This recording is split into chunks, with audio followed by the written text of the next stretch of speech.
John C. Campbell Folk School, engaging hands and hearts since 1925.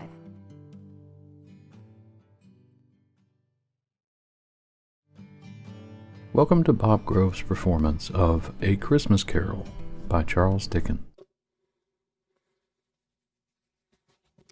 Good evening. Tonight we shall attempt to escape the ravages of a global pandemic as we delve back nearly 2 centuries into the pages of classic literature.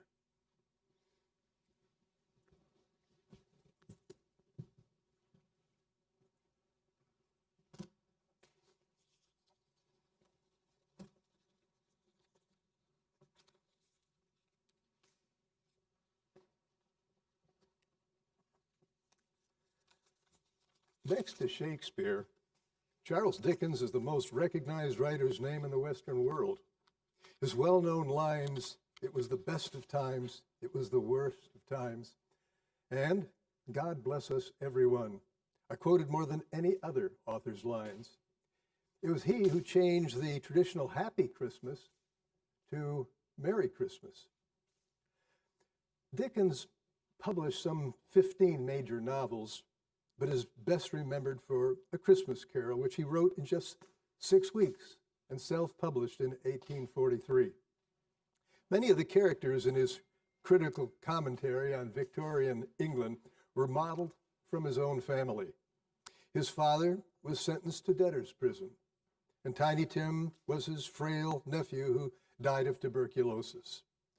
Oh, but he saved the best to mold Ebenezer Scrooge after Ebenezer Scroggy, a lecherous town councilman who pinched ladies' bottoms as they walked by. Young Charles often spent his evenings walking for miles through the streets of London to find inspirational subjects to write about. His first book, entitled Sketches by Boz, after his little brother's nickname, was a flop. Dickens acknowledged the failure, wryly commenting that it fell stillborn from the press. Sometime later, that publisher was trying to find a writer to provide captions for a sketchbook. Glimpsing across a dusty bookshelf, he spotted Sketches by Boz, thus prompting a search with the whimsical theme, "Who the Dickens is Boz?" When they finally found the 23-year-old, he had some very innovative suggestions. Instead of costly wood book covers and spines, use cardboard. Replace high-quality paper with cheaper pulp. And instead of publishing the whole work in one volume, offer monthly sequels, leaving the reader twisting in the wind so that he'd have to come back to find out what happened to the endangered hero. Thus was born the Pickwick Papers. In one fell swoop, Charles Dickens had invented the paperback, pulp fiction, the serial, and the cliffhanger.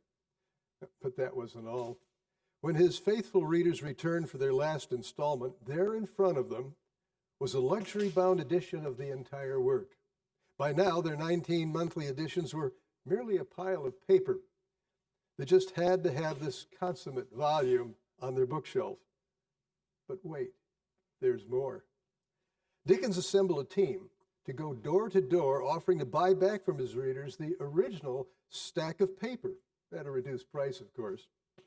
He reassembled those original pages into gilt-lined, covered albums entitled The Collector's Edition, printed on original paper as when this famous work was first published.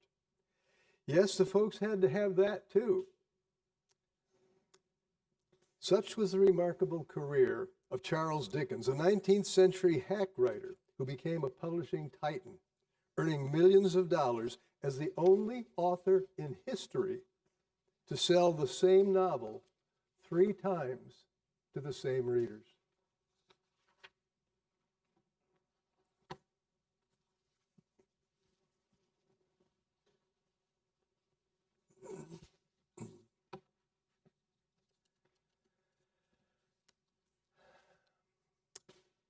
Marley was dead. There was no doubt whatever about that. The register of his burial was signed by the clergyman, the clerk, the undertaker, and the chief mourner. Scrooge signed it, and Scrooge's name was good for anything he chose to put his hand to. Old Marley was dead as a doornail. I don't know what there is particularly dead about a doornail, but Marley was dead as a doornail. Scrooge and he were partners for many years. Scrooge never painted out old Marley's name. There it yet stood, years afterwards, above the warehouse door, Scrooge and Marley. Oh, but Scrooge was a tight-fisted, squeezing, grasping, clutching old sinner. The cold within him froze his old features, nipped his pointed nose, shriveled his cheeks, made his eyes red, his thin lips blue, and spoke out shrewdly in a shrill voice. He carried his own temperature with him, and he didn't thaw 1 degree at Christmas. Nobody ever stopped him in the street to say, "My dear Scrooge, how are you?" Even blind men's dogs, when they saw him coming, would tug their owners into doorways. But what did Scrooge care? It was the very thing he liked, warning all human sympathy to keep its distance. Once upon a time, upon a Christmas Eve, old Scrooge sat busy in his counting house. It was cold, bleak, biting, foggy weather. His clerk, in a dismal little cell, was copying letters. Scrooge had a very small fire, but the clerk's fire was so very much smaller that it looked like one coal.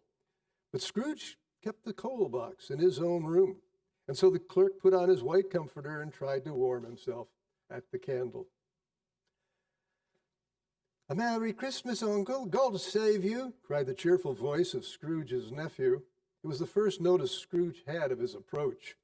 "Ah," said Scrooge, "humbug." "Christmas humbug, Uncle? You don't mean that, I'm sure." "I do. Oh, Merry Christmas. What's Christmas time to you but a time for paying bills without money? A time for finding yourself a year older and not an hour richer? If I had my will, every idiot who goes about with Merry Christmas on his lips should be boiled with his own pudding and buried with a stake of holly through his heart." "Uncle." "Nephew, keep Christmas in your own way and let me keep it in mine." "Keep it, but you don't keep it." "Let me leave it alone then. Much good it's ever done you." "There are many things from which I have derived good, but without profit," said the nephew. "I've always thought of Christmas time as a good time, a kind, forgiving, charitable, pleasant time. The only time in the long calendar year when men and women seem to open their hearts freely and think of all people as fellow travelers. And therefore, Uncle, though it has never put a scrap of gold or silver in my pocket, I believe it has done me good, and I say, God bless it." The clerk in the little room applauded. "Let me hear another sound from you," said Scrooge, "and you'll keep your Christmas by losing your situation." "Don't be angry, Uncle Dangle. Come and dine with us tomorrow. Good afternoon. I am sorry with all my heart to find you so resolute, so Merry Christmas, Uncle." "Good afternoon. And a Happy New Year." "Good afternoon." The clerk, in letting Scrooge's nephew out, had let 2 other people in. They were pleasant, now stood with their hats off in Scrooge's office. They bowed to him. "Scrooge and Marley's, I believe," said one of the gentlemen, referring to his list. "Have I the pleasure of addressing Mr. Scrooge or Mr. Marley?" "Mr. Marley died 7 years ago this very night." At this festive night in the year, Mr. Scrooge," said the gentleman, taking up a pen, "we make provision for the poor and the destitute. Hundreds of thousands are in common comfort and want." "Are there no prisons?" Plenty of prisons, but they scarcely furnish Christian cheer of mind, so a few of us are endeavoring to raise a fund to buy the poor some meat and drink and means of warmth. What shall I put you down for?" "Nothing." You wish to remain anonymous? I wish to be left alone. I don't make merry myself at Christmas, and I can't afford to make idle people merry. I help to support the prisons and the workhouses, and those who are badly off must go there. Many can't go there, and many would rather die. If they would rather die, they'd better do it and decrease the surplus population. Seeing that it would be useless to pursue their point, the gentleman withdrew. At length, the hour of shutting the counting house arrived. Scrooge dismounted from his stool, and the clerk snuffed his candle out and put on his hat. You'll want all day tomorrow, I suppose? If quite convenient, sir. It's not convenient, and it's not fair. If I was to stop paying you for it, you'd think yourself mightily ill-used, wouldn't you? Yes, sir. And yet you don't think me ill-used when I pay a day's wages for no work? It's only once a year, sir. A poor excuse for picking man's pocket every 25th of December.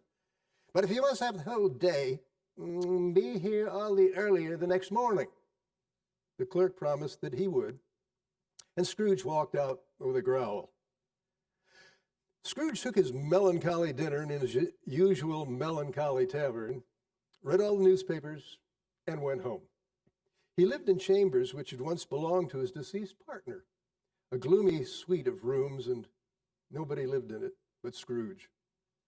There was nothing particular about the knocker on the door of this house. Scrooge had seen it day and morning, night, during his whole residence in that place, and yet Scrooge, having his key in the lock of the door, saw not a knocker, but Marley's face.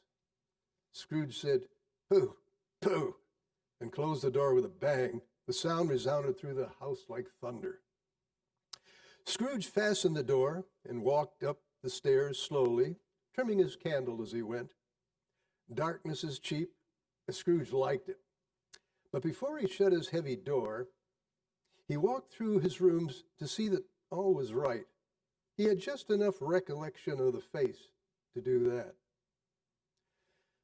Nobody under the table, nobody under the sofa, nobody in the closet, nobody in his dressing gown, which was hanging up in a suspicious attitude against the wall. Quite satisfied, he closed the door and double-locked himself in, which was not his custom. Thus secured against surprise, he took off his cravat, put on his dressing gown, slippers, and nightcap, and sat down before the very low fire. As he threw his head back in the chair, his glance happened to rest upon a disused bell that hung in the room for some purpose now forgotten. As he looked, he saw that bell begin to swing. Soon it rang out loudly, so did every bell in the house. The bells ceased, but were succeeded by a clanking noise deep down below, as if some person were dragging a heavy chain in the wine cellar. Scrooge remembered to have heard that ghosts in haunted houses were described as dragging chains. He heard the noise much louder on the floors below. Then coming up the stairs, coming straight toward his door. It's humbug. I won't believe it. His color changed, though, when it came through the heavy door and passed into the room before his eyes. I know him. Marley's ghost. Marley in his pigtail, waistcoat, tights, and boots. The chain was wrapped about his middle and was made of cash boxes, keys, padlocks, and ledgers. His body was transparent so that Scrooge could see the two buttons on his coat behind. Scrooge had often heard it said that Marley had no guts, but he had never believed it until now. Said Scrooge, caustic and cold as ever, "What do you want with me?" "Much." "Who are you?" "Ask me who I was."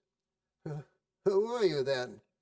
"In life, I was your partner, Jacob Marley." "You don't believe in me." "I don't." "Why do you doubt your senses?"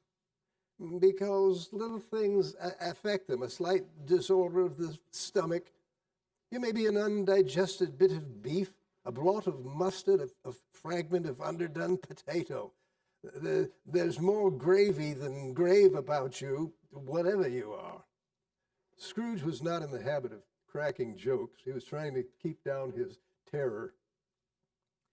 The spirit raised a frightful cry and shook his chain with such a noise that Scrooge held on tight to his chair to save himself from fainting.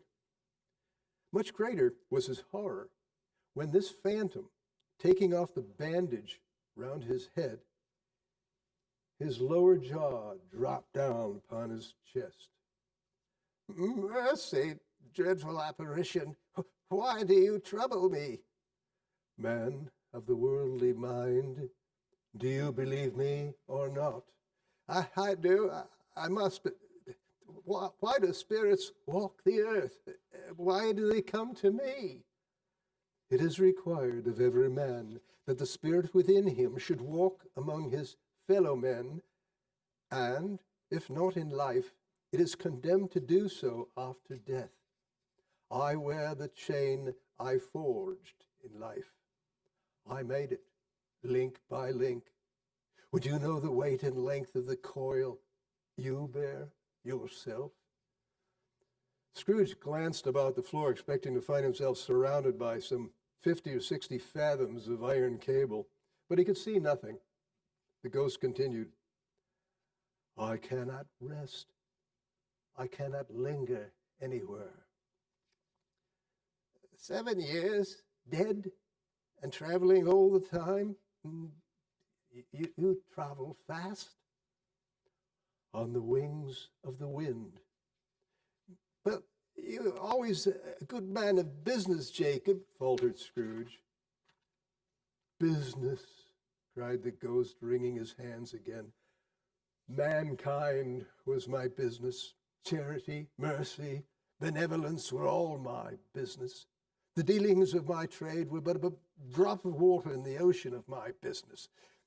I am here tonight to warn you that you have yet a chance of escaping my fate.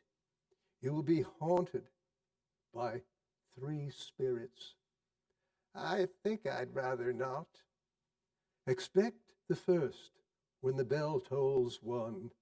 For your own sake, remember what has passed between us." The apparition walked backward from him and floated out upon the bleak, dark night. Scrooge examined the door by which the ghost had entered.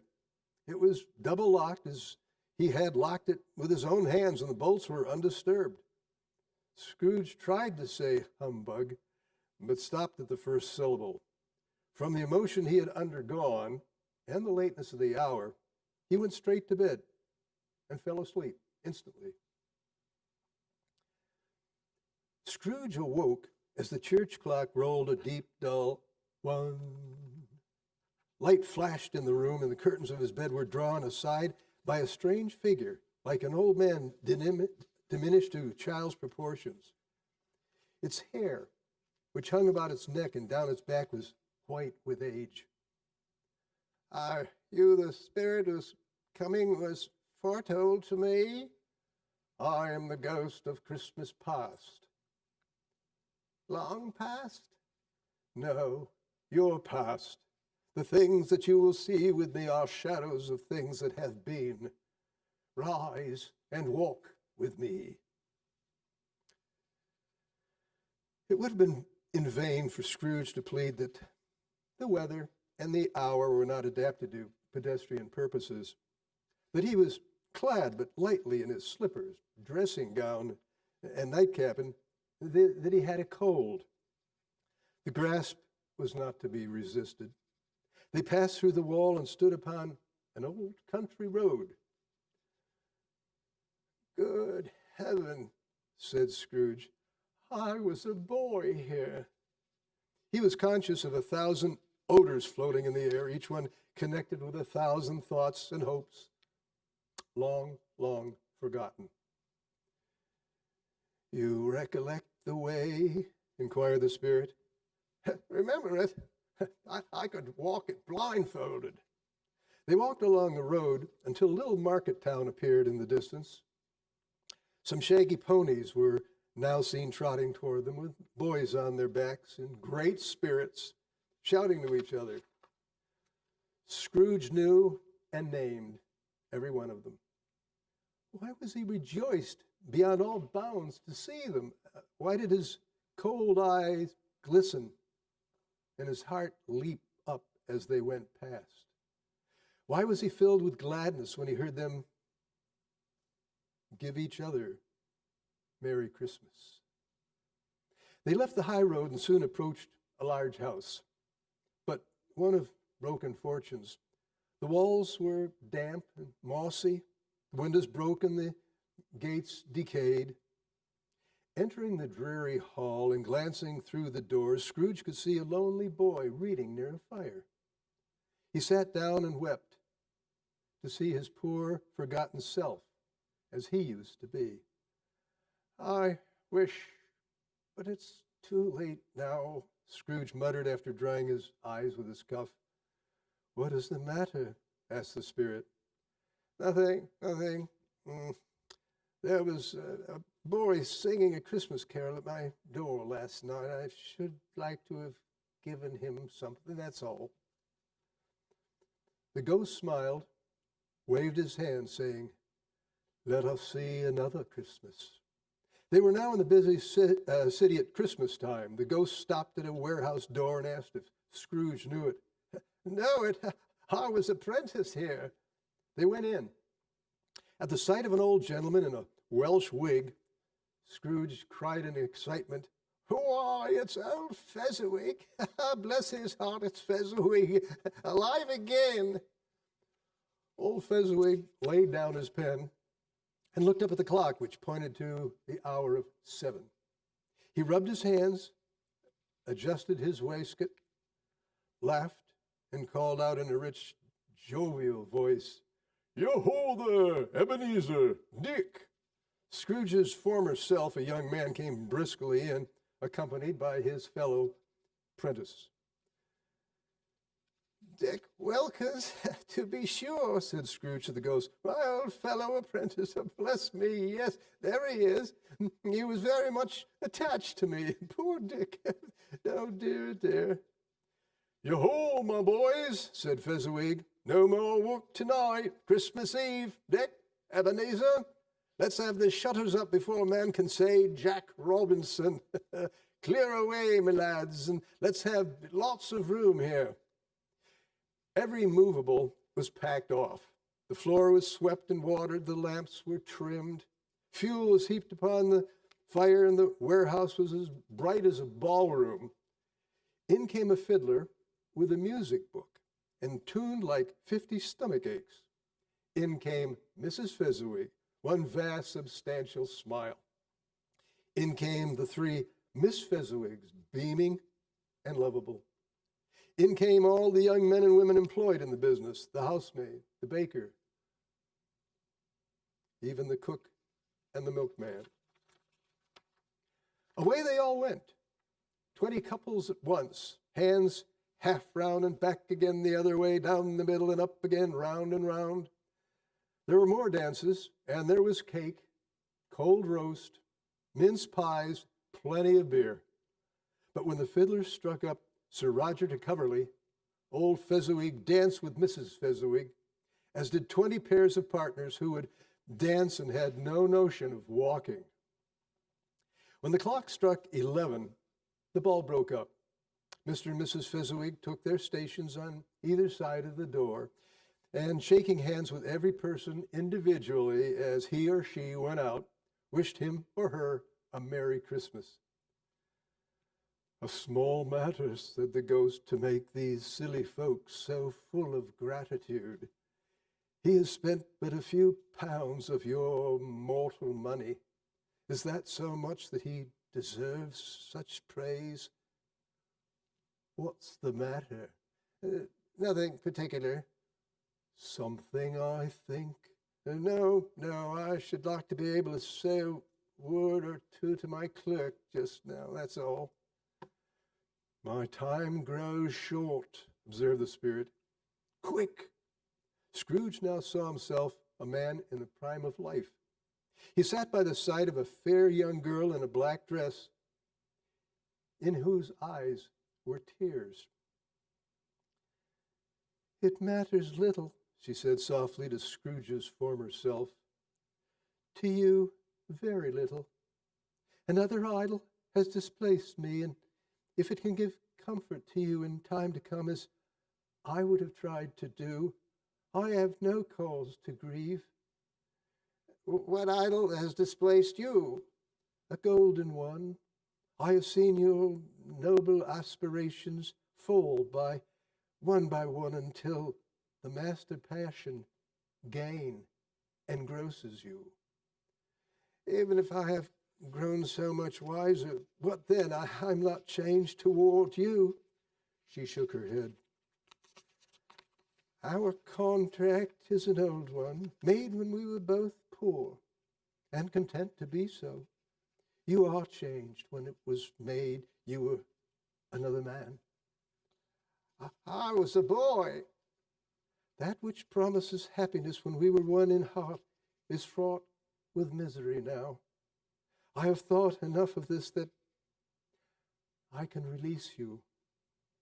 "Have I ever sought release from our engagement?" "In words, no, never." "In what then?" "In a changed nature, in an altered spirit, in everything that made my love of any worth or value in your sight. Would you seek me out and try to win me now? No. Or, choosing me, do I not know that regret would surely follow? I do, and I release you with a full heart for the love of him you once were. May you be happy in the life you have chosen." And she left him. "Spirit," said Scrooge, "show me no more." "One shadow more," exclaimed the ghost. "No more," cried Scrooge. "I don't wish to see it." But the relentless ghost forced him to observe a room full of comfort. Near the winter fire sat a beautiful young girl, so like the last that Scrooge believed it was the same, until he saw her, now a comely matron, sitting opposite her daughter. A knocking at the door was heard in time to greet the father, laden with Christmas toys and presents. The joy, the gratitude, the ecstasy.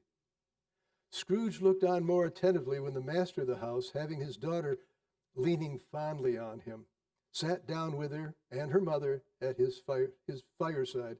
And when he thought that such another creature, quite as graceful and as full of promise, might have called him father, and might have been a springtime in the haggard winter of his life, his sight grew very dim indeed. "Belle," said the husband with a smile, "I saw an old friend of yours this afternoon." She added, laughing as he laughed, "Mr. Scrooge?" "Mr. Scrooge it was. I passed his office window, and he had a candle inside. His partner lies upon the point of death, I hear. And there he sat quite alone in the world, I do believe." "Spare it," said Scrooge in a broken voice. "Remove me from this place. I cannot bear it. Take me back. Haunt me no longer." "I told you these were shadows of the things that have been," said the ghost. "They are what they are. Do not blame me." As he struggled with the spirit, he was overcome by drowsiness in his own bedroom. He had barely time to reel to bed before he sank into a heavy sleep. Waking, Scrooge found that his bedroom and adjoining sitting room were now hung with green leaves of holly, mistletoe, and ivy. Mighty blaze roaring up the chimney. Heaped upon the floor were turkeys, geese, game, mince pies, plum puddings, hot chestnuts, cherry-cheeked apples, juicy oranges, luscious pears, immense cakes, and great bowls of punch. There sat a jolly giant. Come in, and know me better, man. I am the ghost of Christmas present." Spirit, conduct me where you will. Last night I learned a lesson. Tonight, if you have to teach me, let me profit by it. Touch my robe. The room vanished instantly, and they stood in the city streets upon a snowy Christmas morning. Scrooge and the ghost passed on to Scrooge's clerk's house. There was Mrs. Cratchit, dressed in ribbons. She laid the tablecloth, assisted by one of her daughters, also in ribbons, while Master Peter Cratchit plunged a fork into the soft pan of potatoes. Two smaller Cratchits, boy and girl, came tearing in screaming that they had smelled the goose and known it for their own. In came Bob and Tiny Tim upon his shoulder. He bore a little crutch, his limbs supported by an iron frame. The two young Cratchits hustled Tiny Tim off to the wash house to hear the pudding singing in the copper. "And how did little Tim behave?" asked Mrs. Cratchit after Bob had hugged his daughter to his heart's content. "As good as gold," said Bob, "and better. He gets thoughtful sitting by himself so much. He told me that he hoped the people saw him in the church because he was a cripple, and it might be pleasant to them to remember on Christmas Day who made lame beggars walk and blind men see." Bob's voice was tremulous when he told them this, and trembled more when he said that Tiny Tim was growing strong and hearty. Back came Tiny Tim before another word was spoken. Mrs. Cratchit made the gravy hissing hot, and the two young Cratchits set chairs for everybody. At last the dishes were set and grace was said. It was succeeded by a breathless pause as Mrs. Cratchit, looking slowly all along the carving knife, prepared to plunge it into the breast. When the long-expected gush of stuffing issued forth, one murmur of delight rose all round. Bob said he didn't believe there had ever been a goose so cooked. Its tenderness, flavor, size, and cheapness were the themes of universal admiration. Mrs. Cratchit left the room, nervous to take the pudding up and bring it in. Suppose it would not be done enough. Suppose it should break in turning out. Suppose somebody got over the wall of the backyard and stole it. All sorts of horrors were supposed. Oh, a great deal of steam. The pudding was out of the copper. A smell like washing day. That was the cloth. A smell like an eating house and a pastry cook next door to each other with a laundress next to that. That was the pudding.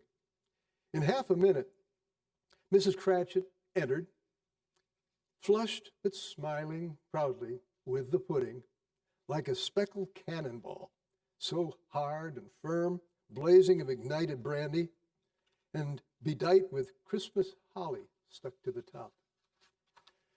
Oh, wonderful pudding. Bob Cratchit said that he regarded it as the greatest success achieved by Mrs. Cratchit since their marriage. Everybody had something to say about it. At last, the dinner was all done. The cloth was cleared, the hearth swept, and the fire made up. Apples and oranges were put upon the table, and a shovelful of chestnuts on the fire. Then all the Cratchit family drew around the hearth, and at Bob Cratchit's elbow stood the family display of glass, 2 tumblers, and a custard cup without a handle.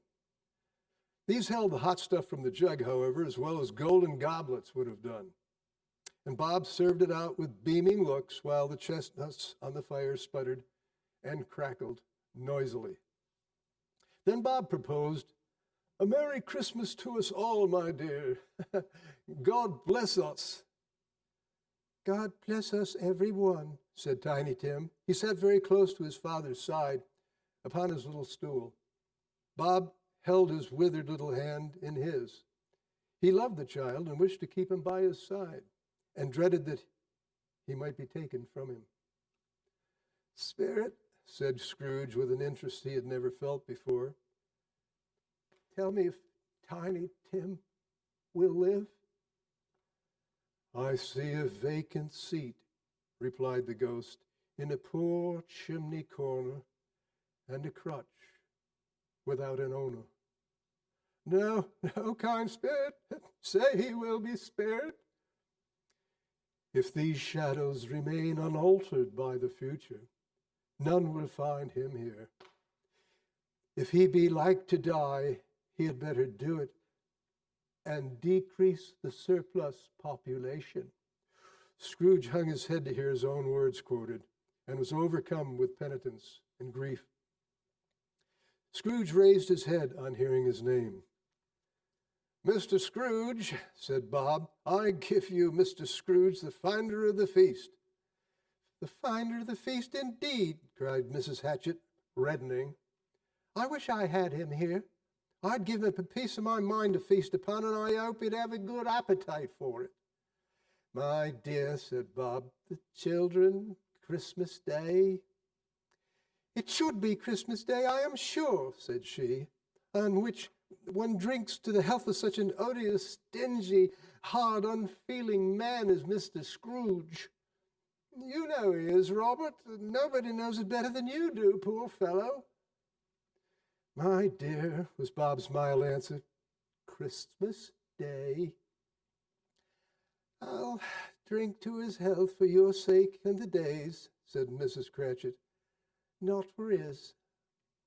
Scrooge was the ogre of the family. The mention of his name cast a dark shadow on the party, which was not dispelled for a few 5 minutes. After it had passed, they were 10 times merrier than before, from the mere relief of Scrooge the baleful being done with. All this time, the chestnuts and the jug went round and round, and by, they had a song from Tiny Tim, who sang it very well indeed.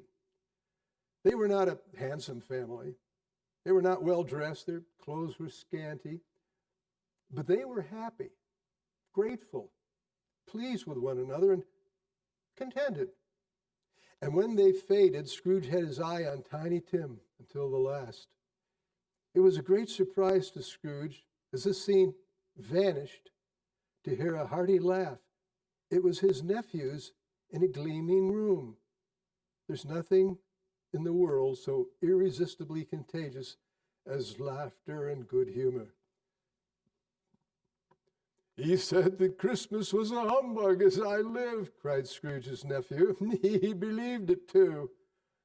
More shame for him, Fred, said Scrooge's niece indignantly. She was very pretty, exceedingly pretty, with a dimpled, surprised-looking face, a ripe little mouth that seemed made to be kissed, as no doubt it was, and the sunniest pair of eyes you ever saw. Altogether, she was what you would have called provoking, but satisfactory. Oh, perfectly satisfactory. He's a comical old fellow, said Scrooge's nephew. That's the truth, and not so pleasant as he might be.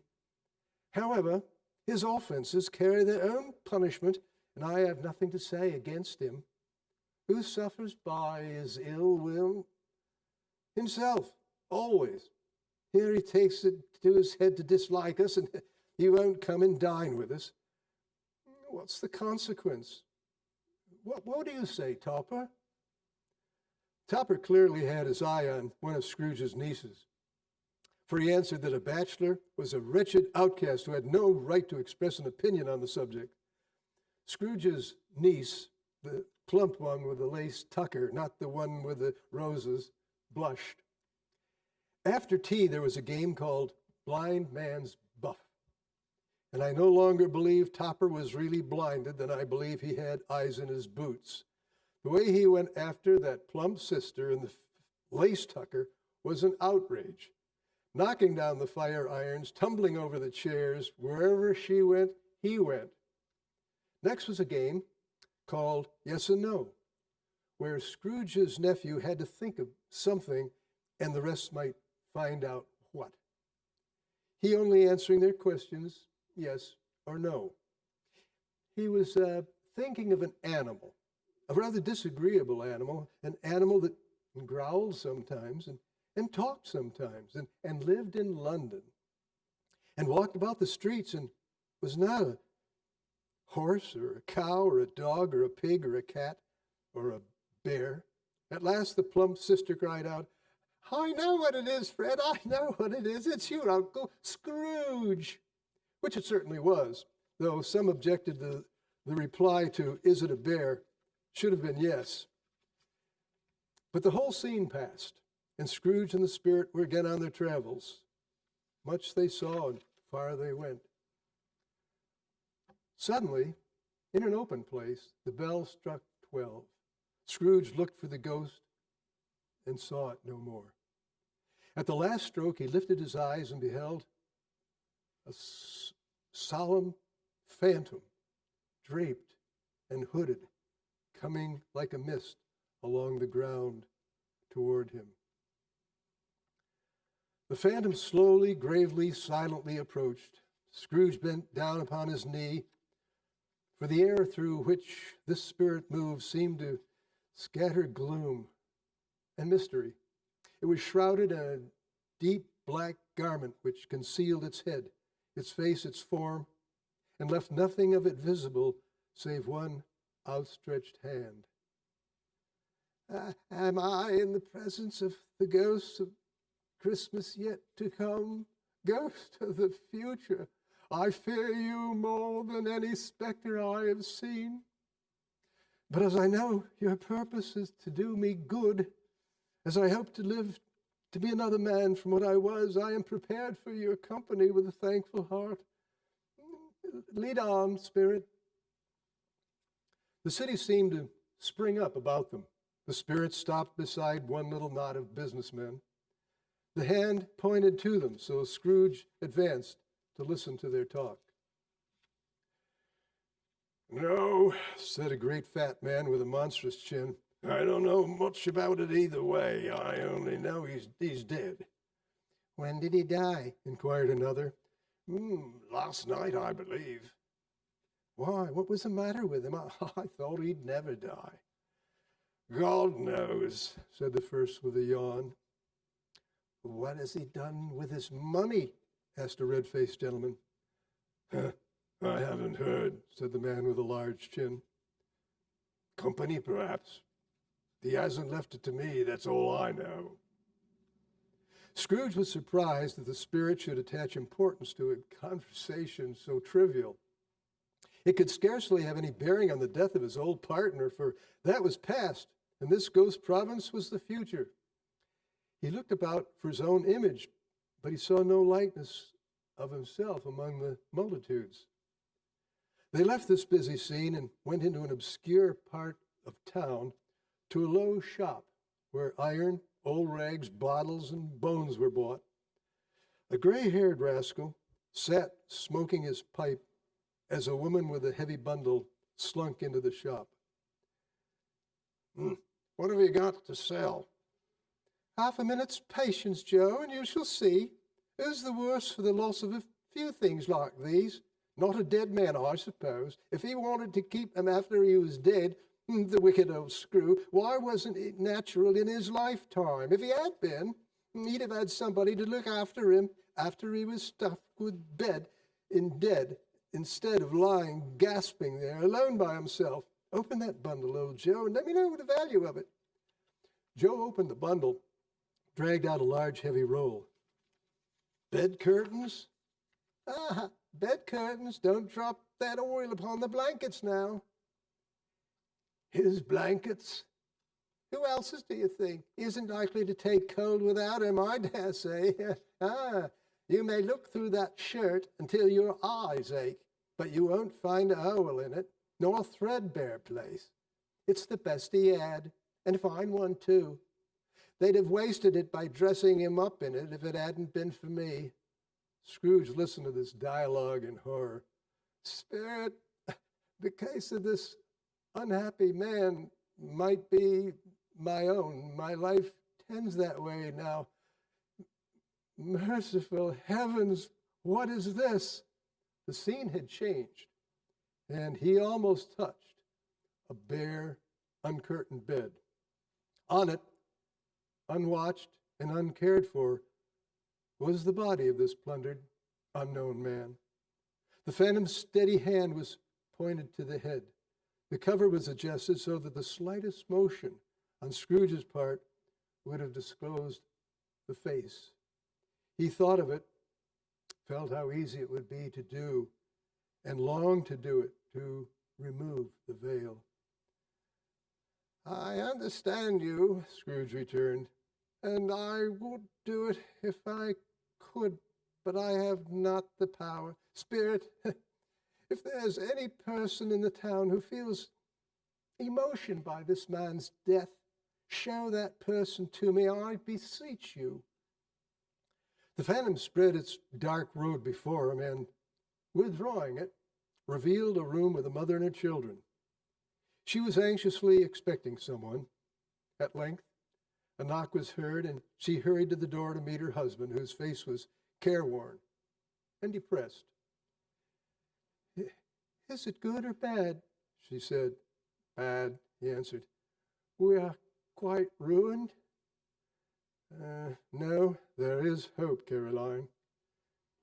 "If he relents," she said, "there is." "He is past relenting," said her husband. "He's dead." She was thankful in her soul to hear it, and she said so with clasped hands. She was sorry, but the first emotion was with her heart. Her husband continued, "It was bad fortune indeed to find so merciless a creditor. We may sleep tonight with light hearts, Caroline." "Spirit, let me see some tenderness connected with death," said Scrooge, "or this dark chamber will be forever present to me." The ghost returned him to Bob Cratchit's house and found the mother and the children seated round the fire. Quiet. Very quiet. The little Cratchits were as still as statues and looking up at Peter, who had a book before him. And he took a child and set him in the midst of them. The mother laid her work upon the table and put her hand up to her face. "The color hurts my eyes," she said. "It makes them weak by candlelight, and I wouldn't show weak eyes to your father when he comes home for the world. It must be near his time." "Past it, rather," Peter answered. "But I think he has walked a little slower these last 2 evenings, Mother. I've known him to walk with Tiny Tim upon his shoulder very fast indeed. But he was very light to carry, and his father loved him so that it was no trouble, no trouble. And, oh, there's your father at the door." She hurried out to meet him.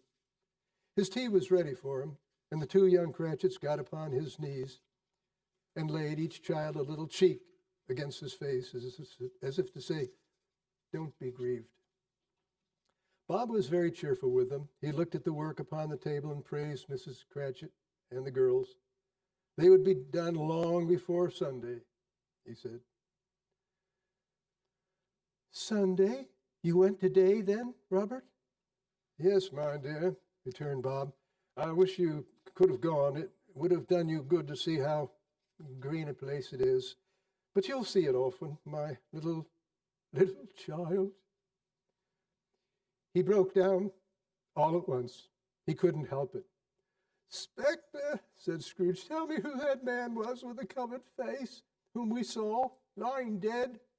The ghost conveyed him to a dismal, wretched churchyard. The spirit stood among the graves and pointed down to one. "Before I draw near to that stone to which you point, answer me one question. Are these the shadows of the things that will be, or are they the shadow of the things that may be only? Men's courses lead to certain ends, but if the courses be departed from, the ends will change. Say it is thus with what you show me." The spirit was as immovable as ever. Scrooge crept toward the stone, trembling as he went, following his finger, and read on the neglected grave, "Ebenezer Scrooge." Uh, am I that man who lay upon the bed? No, Spirit, oh no, no. Hear me, I am not the man I was. Why show me this if I am past all hope? Assure me that I may yet change these shadows you've shown me. I will honor Christmas in my heart and try to keep it all the year. I will not shut out the lessons that I have been taught. Oh, tell me I may sponge away the writing on this stone. Holding up his hands in one last prayer to have his face and fate reversed, he saw the phantom's hood and dress as it shrunk and dwindled down into his own bedpost in his own room. Best and happiest of all, the time before him was his own to make amends in. He heard the church bells ringing out, the lustiest peals he had ever heard. Running to the window, he opened it and put out his head to see a clear, bright, staring, golden day. "What's today?" cried Scrooge, calling toward a boy in Sunday clothes. "Today? Why, it's Christmas Day." It's Christmas Day. I haven't missed it. Hello, my fine fellow. Hello. Do you know the butcher's shop on the next street at the corner? I should hope. An intelligent boy, a remarkable boy. Do you know whether they've sold that prize turkey that was hanging up there?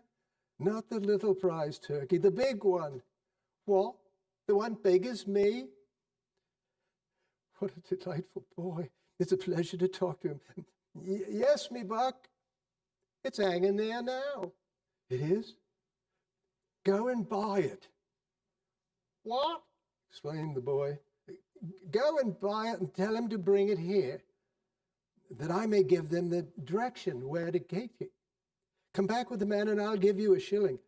Come back with him in less than 5 minutes and I'll give you half a crown. The boy was off like a shot. I'll send it to Bob Cratchit's. He shan't know who sends it.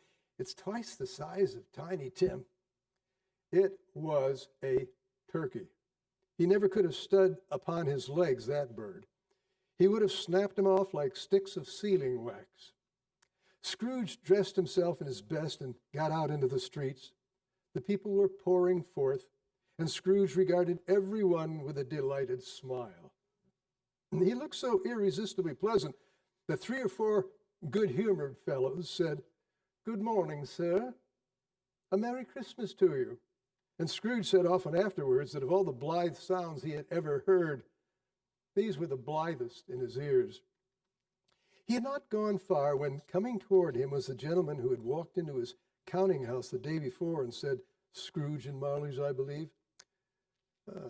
"My dear sir," said Scrooge, taking the old gentleman by both his hands, "how do you do? I hope you succeeded yesterday. It was very kind of you. A Merry Christmas to you, sir." "Mr. Scrooge?" "Yes, that's my name, and I fear it might not be pleasant to you. Allow me to ask your pardon. Will you have the goodness," here Scrooge whispered into his ear. "Lord bless me," cried the gentleman. "My dear Mr. Scrooge, are you serious?" "If you please," said Scrooge, "not a farthing less. A great many back payments are included in it, I assure you. Will you do me that favor?" "My dear sir," said the other, shaking hands with him, I don't know what to say to such munificent—" "Don't say anything, please," retorted Scrooge. "Come and see me, will you?" "I will," cried the gentleman. Scrooge walked the streets, went to church, patted children on the head, looked down into kitchens of houses and up into windows, and found that everything could yield him pleasure. He had never dreamed that any walk, that anything, could give him so much happiness. In the afternoon, he turned toward his nephew's house. He passed the door a dozen times before the courage to go up and knock. But he made a dash and did it. "Is your master at home, my dear?" said Scrooge to the girl at the door. "Yes, sir. He's in the dining room, sir, with his mistress." He knows me, said Scrooge. Fred, it is I, your Uncle Scrooge. I've come to dinner.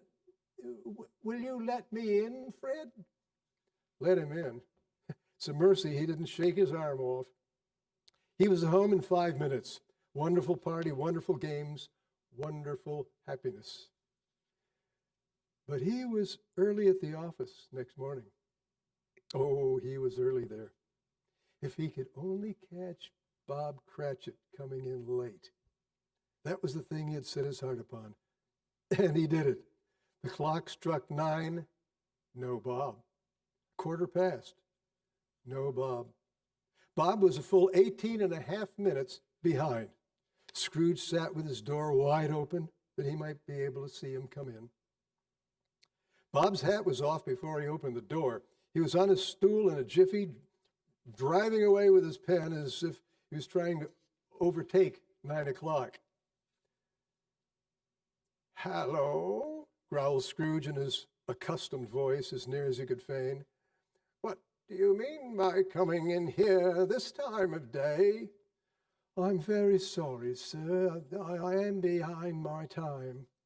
"You are? Yes, I think you are. Step this way, if you please." It's only once a year, sir. It shall not be repeated. I was making rather merry yesterday, sir." "Now, I'll tell you what, my friend. I'm not going to stand for this sort of thing any longer. And therefore," Scrooge continued, leaping from his stool, "I'm about to raise your salary." Bob trembled. "A Merry Christmas, Bob," said Scrooge as he clapped him on the back. "A Merry Christmas, Bob, my good fellow, that I've given you for many a year. I'll raise your salary and assist your struggling family, and we will discuss your affairs this very afternoon over a bottle of punch, Bob. Make up the fire and buy a second coal scuttle before you dot another I, Bob Cratchit." Scrooge was better than his word. He did it all and infinitely more. And to Tiny Tim, who did not die, he was a second father. He became as good a friend, as good a master, and as good a man as the good old city knew.